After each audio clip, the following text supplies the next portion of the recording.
America ने नहीं दिया था इंजन, तो भारत ने अपने ही दम पर बना एक ऐसा इंजन जिसे कि अमेरिका भी लग गया मांगने।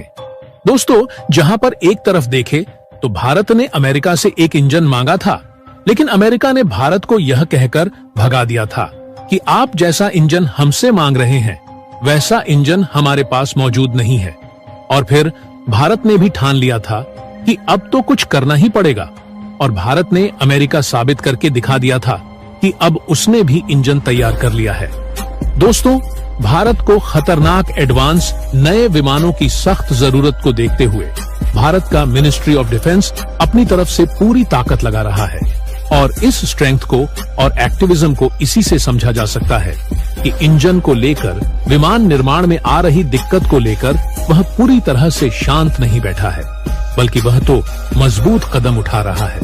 और दोस्तों, अब आखिरकार उसने इतना बड़ा और बवाल फैसला ले लिया है कि भारत दुनिया का सबसे ताकतवर इंडिजिनस लड़ाकू विमानों का इंजन बनाने जा रहा है, जो कि न केवल एमका के लिए होगा, बल्कि वह तो इसके बाद आने वाले इससे भी घातक छठी पीढ़ी और इससे भी एडवांस विमानों में इस्तेमाल किया जाएगा। और यह फैसला क्या है, और अब इस नए बनने वाले इंजन की किस ताकत को बवंडर बनाया जाएगा, और हम इसके बारे में धमाकेदार अपडेट को जानेंगे। तो इसके के लिए वीडियो को आखिरी तक देखिए। और फिलहाल आगे बढ़ने से पहले डीआरडीओ के सपोर्ट में आप वीडियो को एक लाइक करके चैनल को भी एक सब्सक्राइब कर देना।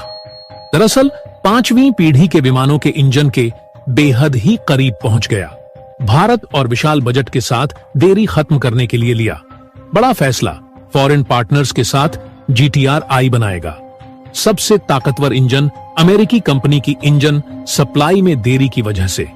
तो अब भारत सरकार ने बहुत ही बड़ा फैसला ले लिया है कि जिसके तहत तो वह अब तक इंजन के लिए किए जा रहे काम में बड़ा बदलाव करने जा रही है। अभी तक एमका विमानों को देखते हुए नया स्वदेशी इंजन बनाने को लेकर प्रोजेक्ट तैयार किया जा रहा था, और ऐसी स्कीम थी कि इसे आने वाले ज्यादा एडवांस विमानों, मतलब छठी पीढ़ी के विमानों के लिए विकसित करके ज्यादा ताकतवर बनाया जाएगा।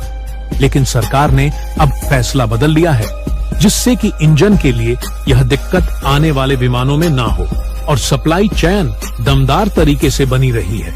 और अब सेना को दमदार स्वदेशी विमान मिलते रहने हैं, और भारत को इसके लिए विदेशी पार्टनर की जरूरत है, जिससे कि वह जल्द ही तैयार होगा। और साथ ही साथ भारत का यह भी मकसद है कि वो इस बार अमेरिका से भी ज्यादा ताकतवर इंजन बनाने की कोशिश करेंगे, जिसकी ताकत को देखकर पूरी दुनिया की आंखें फटी रह जाएंगी।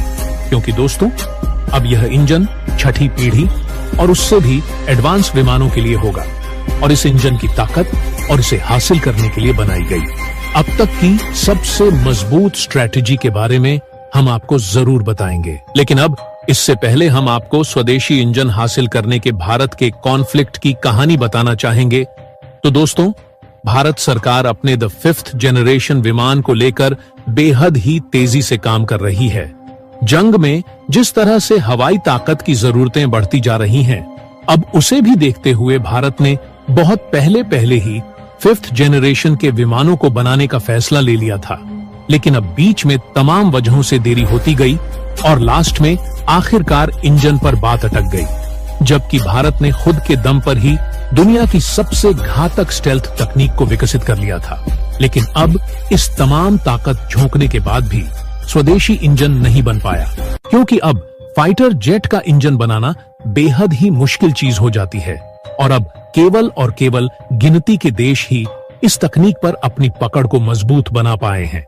भारत अपने जिस इंजन को विकसित कर रहा था, वो बिना किसी मदद के बनकर तैयार तो हुआ है, लेकिन फाइटर जेट को उड़ाने में सक्षम नहीं है। इस मामले में हो रही लगातार देरी को देखते हुए सरकार ने किसी देश के साथ इंजन के लिए करार करने का फैसला किया था, और फ्रांस की सफरा और ब्रिटेन की रोल्स रॉयस के साथ बात चल रही है। GTR की तकनीक का अध्ययन करके रक्षा मंत्रालय को अपनी रिपोर्ट तैयार। उम्मीद है कि फ्रांस की सफरा के साथ सौदा किया जाएगा। परमाणु परीक्षण के बाद दुनिया भर के प्रतिबंधों की वजह से भारत को किसी भी देश ने हथियारों की तकनीक देने से मना कर दिया था। ऐसे में अब गैस टरबाइन रिसर्च एस्टेब्लिशमेंट ने इस इंजन पर खुद ही काम करना शुरू किया था, जिसमें कि ऑल द टेक्निकल हो। पैसा और टाइम लगाने के बाद भी अब यह इंजन इतना काबिल नहीं हो पाया था, लेकिन यह फाइटर जेट को उड़ा सके। हालांकि दोस्तों, अब इस मिशन को फेल मान लिया गया था। 2011 में जारी की गई CAG रिपोर्ट कई लोगों के लिए चौंकाने वाली थी, क्योंकि अब इसी के मुताबिक ही तमाम लागत और टाइम खर्च करने के बाद भी 6 में से केवल 2 टारगेट पूरे हो पाए थे। CAG ने आगे यह भी कहा है कि इंजन का वजन ज्यादा था और कंप्रेसर, टरबाइन और अब दोस्तों, फ्रांस के सेफरन एयरक्राफ्ट इंजन की पेशकश ने अचानक फिर से उम्मीद जगा ली गई थी कि अब फ्रांस ने डसॉल्ट राफेल के ऑफसेट सौदे के एक हिस्से के रूप में 1 बिलियन यूरो खर्च करने की पेशकश की और कावेरी इंजन प्रोजेक्ट को उड़ान भरने योग्य बनाने का वादा किया। आखिरकार 20 नवंबर 2016 को अच्छी खबर आई, जब DRDO के एरोनॉटिक्स क्लस्टर के महानिदेशक CP रामनारायणन ने बताया कि कावेरी के लिए फ्रांसीसी कंपनी सफरा एयरक्राफ्ट इंजन के साथ सौदा किया गया था। इंजन की जांच आकलन करने वाले फ्रांसीसी विशेषज्ञों ने कहा है कि इंजन को उड़ाने योग्य बनाने के लिए केवल 25 से 30% से भी ज्यादा काम करने की जरूरत और पड़ेगी है। दोस्तों, भारत के पास मौजूदा कावेरी इंजन 40 के एनथर्स्ट जनरेट कर सकता है, जो कि करोड़ों आफ्टर बर्नर सेक्शन के साथ के एनथर्स्ट जनरेट कर सकता है, जो कि फाइटर जेट के लिए सूटेबल नहीं है, लेकिन अनमैन्ड कॉम्बैट एरियल व्हीकल के लिए बिल्कुल फिट है। इसमें बदलाव करके 57 के एनथर्स्ट जनरेट करने की स्कीम पर काम किया जा रहा था, जो आफ्टर बर्नर सेक्शन के साथ 90.6 के एनथर्स्ट जनरेट करता, जो तेजस MK1 फाइटर जेट के लिए बिल्कुल फिट होगा। जबकि फिलहाल इन स्वदेशी विमानों में इस्तेमाल किए जा रहे अमेरिकी इंजन F404 AN20T से बहुत ज्यादा है, जो कि 84E के N क्लास का थर्स्ट जनरेट करता है।